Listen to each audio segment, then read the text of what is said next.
وَكُونُوا مَعَ الصَّادِقِينَ، اللہ تعالیٰ کے ارشاد مبارک ہے کہ سچے لوگوں کے ساتھ ہو جاؤ، صادقین لوگوں کے ساتھ ہو جاؤ۔ یہ صادقین لوگ کرتے کیا ہیں؟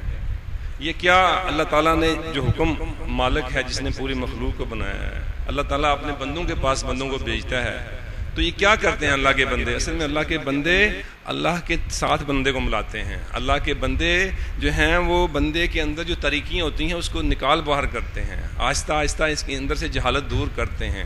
اپنے ماں باپ کا صحیح تعارف کرواتے ہیں، اپنے نبی رسول صلی اللہ علیہ وسلم کا صحیح تعارف کرواتے ہیں، اللہ کا صحیح تعارف کرواتے ہیں۔ مراد ہے ان کا معدہ ٹھیک کرتے ہیں، ان کی آنکھیں ٹھیک کرتے ہیں، ان کی سوچ ٹھیک کرتے ہیں، ان کا دل اور دماغ ٹھیک کرتے ہیں، جس سے ان کو سوچنے کی صلاحیت اس کی بڑھ جاتی ہے،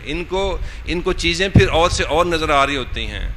تو یہ اللہ تعالیٰ کا ہم شکر ادا کرتے ہیں کہ ہمیں اللہ تعالیٰ نے سائیں جی جیسے پیر و مرشد بزرگ استاد جی ہے جو ہیں ان کی صحبت جو ہے وہ عطا فرمائی ہے۔ سائیں جی فرماتے ہوتے ہیں کہ ہمیں اپنے بڑوں کا پتہ ہونا چاہیے، ہمیں اپنے بڑوں کا پتہ ہونا چاہیے۔ آپ دیکھیں ہمارے بڑے کون ہیں؟ نبی رسول صلی اللہ علیہ وسلم ہمارے بڑے ہیں، ان کے بعد صحابہ ہمارے بڑے ہیں۔ اب صحابہ میں آپ دیکھیں کہ اللہ تعالیٰ نے ان کو کیسی شان دی ہے، بعض کو بعض پر فوقیت دی ہے۔ اور آج میں آپ کے سامنے تذکرہ کرنا چاہتا ہوں حضرت عثمان غنی رضی اللہ تعالیٰ عنہ کا، کہ حضرت عثمان غنی رضی اللہ عنہ جو ہے جیسے آپ جانتے ہیں کہ آپ خلیفہ سوم ہیں، آپ دماد رسول صلی اللہ علیہ وسلم ہیں، آپ ذو النورین کے جو ہے لقب سے ہیں جو ہیں وہ آپ کو دیا گیا۔ حضرت عثمان غنی رضی اللہ عنہ کی وہ شخصیت ہیں، میں آپ کو دو آپ کی جو اللہ پاک نے آپ کو توفیق دی، جو انہوں نے حصہ ڈالا۔ ویسے تو صحابہ کا ایک ایک لمحہ جو ہے جب وہ ایمان لے کے آئے ہیں اس کے بعد پھر انہوں نے کچھ نہیں دیکھا، نہ اپنی جان دیکھی نہ اپنا مال دیکھا۔ جیسے سیدنا ابوبکر صدیق رضی اللہ عنہ کے سے آپ کا بیٹا کہتا ہے کہ ابا جی آپ ایک مارکے میں 2 مرتبہ میری تلوار کے نیچے آئے اور میں نے آپ کو اپنے باپ ہونے کی نسبت چھوڑ دیا۔ تو باپ نے جب بات یہ سنی تو پھر سن کے آپ نے فرمایا بیٹا یہ تم نے چھوڑ دیا، لیکن اگر خدا کی قسم تم میری تلوار کے نیچے آ جاتے تو میں تمہیں کبھی نہ چھوڑتا۔ تو مراد کیا تھی کہ صحابہ نے جب کلمہ پڑھ لیا، جب ان کو اللہ کا تعارف مل گیا تو پھر انہوں نے ایک لمحہ بھی کبھی ضائع نہیں کیا۔ تو حضرت عثمان غنی رضی اللہ عنہ وہ شخصیت ہیں کہ اس سے اور بڑی بات کیا ہے کہ نبی صلی اللہ علیہ وسلم کی پہلی بیٹی جو ہیں حضرت رقیہ رضی اللہ عنہ آپ کے عقد میں آتی ہیں۔ پھر آپ کی وفات کے بعد نبی صلی اللہ علیہ وسلم نے جو ہے وہ فرمایا کہ اللہ تعالیٰ نے جبرائیل علیہ السلام کو بھیجا اور انہیں عرض کی کہ یا رسول اللہ صلی اللہ علیہ وسلم اپنی دوسری بیٹی بھی جو ہے وہ اپنے عثمان کے عقد میں دے دیجئے۔ پھر آپ نے ایک موقع پر فرمایا کہ عثمان اگر میری 10 بیٹیاں بھی ہوتی تو میں آپ کو یکے بعد دیگرے دیتا جاتا۔ تو آپ کا اس سے اور بڑھ کر آپ کی فضیلت کیا ہے؟ آپ کے کارنامے جب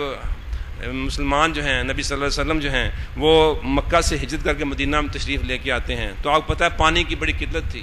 تو ایک جو ہے وہ کنواں تھا یہودی کا، بڑا مشہور کنواں تھا بئر روما، تو وہ یہودی کا تھا، بڑے مہنگے داموں، مسلمانوں کے پاس پیسے تو تھے نہیں، غریب تھے، تو وہ بڑے مہنگے داموں جو تھا وہ پانی بیچتا تھا۔ تو رسول اللہ صلی اللہ علیہ وسلم نے فرمایا کہ کون ہے میرا غلام جو یہ کنواں جو ہے وہ پانی خرید کر جو ہے وہ دے۔ اور آپ صلی اللہ علیہ وسلم کو جب خبر ملی کہ عثمان نے یہ خرید لیا ہے تو آپ صلی اللہ علیہ وسلم بہت خوش ہوئے، آپ کو جنت کی بشارت دی گئی۔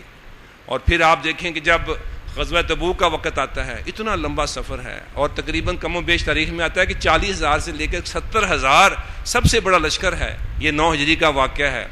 اور یہ آخری غزوہ ہے جس میں نبی رسول صلی اللہ علیہ وسلم نے بن نفس نفیس جو ہے وہ اس میں شرکت فرمائی ہے۔ تو تقریباً 40 سے 70,000 کا جو لشکر ہے اس کے لیے نہ گھوڑے کافی ہیں، نہ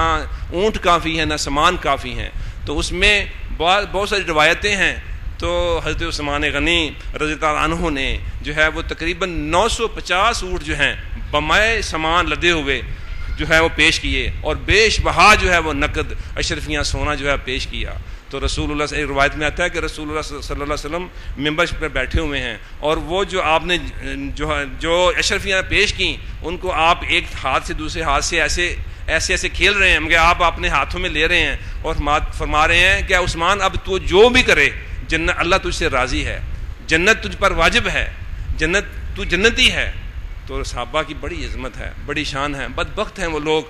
جن کو تعارف نہیں ہے اپنے بڑوں کا، بدبخت ہیں وہ لوگ، کچھ لوگ صحابہ اکرام کی شان کو وہ نہیں جانتے، اور کچھ لوگ جو اہل بیت کی شان کو نہیں جانتے، لیکن اللہ کا بندہ، جیسے میں نے عرض کی، اللہ کے وہ بندے ہیں جو اپنے بڑوں کو بڑا جانتے ہیں، جو اہل بیت کی سے بھی محبت کرتے ہیں اور اپنے ایمان کا حصہ سمجھتے ہیں، اور صحابہ کو بھی اپنے سروں کا تاج سمجھتے ہیں۔ حضرت عثمان غنی رضی اللہ تعالیٰ عنہ وہ شخصیت ہیں کہ جیسے غزوہ صلح حدیبیہ کے موقع پر آپ جو ہیں وہ ایلچی بن کے جاتے ہیں، مشہور خبر ہو گئی کہ آپ کو شہید کر دیا گیا، لمبا واقعہ ہے، تو پھر بیعت رضوان ہوتی ہے، اور پھر آپ صلی اللہ علیہ وسلم نے